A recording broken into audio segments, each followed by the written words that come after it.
sa huling balita, matagumpay naman ang pagdaos ng piyesta ng Santo Niño na isinagawa sa Camp Batalya, Zamboanga City. Yan ang sinubaybayan ni Patrolwoman Melanie P. Mapa. Idinaos ang misa nito lamang Sabado, ika-20 ng Enero sa loob ng Santo Niño Chapel, Camp General Eduardo B. Batalya, Zamboanga City.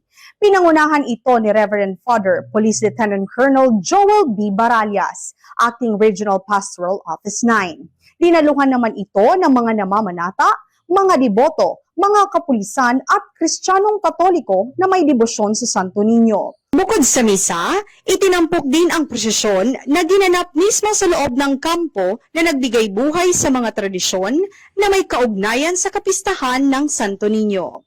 Ang pista ng Santo Niño ay higit pa sa isang pagdiriwang dahil ito ay may isang malalim na espiritual na pagpapahalaga na sumisimbolo sa buhay ng mga deboto.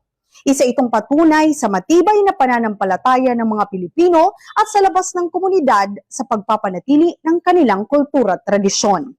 Narito ang panayam mula kay Reverend Father Police Lieutenant Colonel Joel B. Baralias, Acting Chief Regional Pastoral Office 9. Viva Pit Senyor!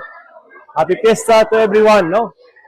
Galing po sa aming minamahal na Regional Director, Police Brigadier General Bowen Joey Masauding, Regional Director of Police Regional Office 9. Pinapaabot po namin ang Happy Fiesta sa lahat ng kapulisan ng Police Regional Office 9. Ito po ay nagbibigay sa amin ng spiritual upliftment and moral enhancement, no?